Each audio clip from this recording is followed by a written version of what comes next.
You know, toxic people can be just as damaging for us as toxic air, toxic water, toxic food.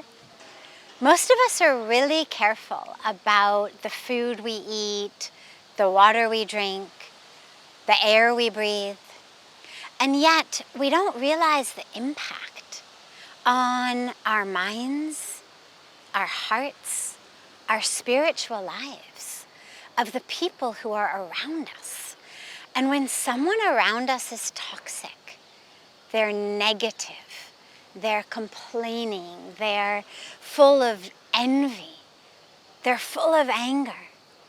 When we are around that, we actually absorb it the same way that our lungs take in polluted air, the same way that toxicity in our food or our water ends up flooding our bloodstream and then changing the very nature of our bodies. So if you find yourself surrounded by toxic people, what to do? Well, first of all, obviously, avoid it to the extent possible. In the same way that you wouldn't walk into a COVID hospital where everybody is coughing and sneezing with COVID, you wouldn't walk in there unless you really had to. And if you really had to, you'd walk in very protected. You would make sure to have your mask on, maybe you would double mask. In the same way, if you've got to be around someone who you know is toxic, who you know is full of that negativity, your meditation actually is the mask for you spiritually.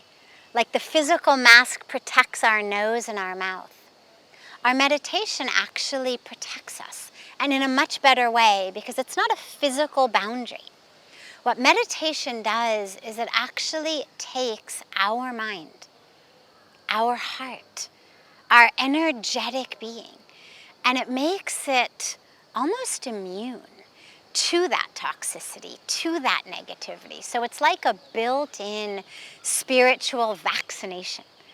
So we should meditate every day anyway, but especially if you know you're going to be around toxic people, make sure that your meditation is really strong. And then do whatever you need to do in your anchoring, your grounding, chanting your mantra in your mind, singing beautiful prayers in your mind, reminding yourself over and over again, I am soul, I am spirit, I am love, I am divinity. Protect that energy of yourself. That spiritual immunity is just as important as physical immunity. And lastly, there's a wonderful technique. Just like when you're going to go diving in the ocean and you put on a wetsuit. Well, the wetsuit, what it does is it actually allows a little bit of water into the body. And then your body heat warms up that thin bit of water between you and the suit. So that when you dive in the cold, cold ocean, you're warm because you're surrounded by this thin layer of warm water. In the same way, if you're going to be around toxic people, make sure that you zip up your spiritual wetsuit.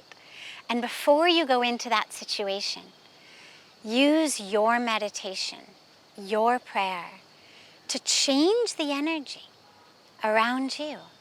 So that when you dive into that ocean of toxicity or negativity, you stay positive, you stay anchored, you stay grounded, you stay connected, you stay spiritually healthy. Take care of your spiritual immunity just as much as you do your physical immunity.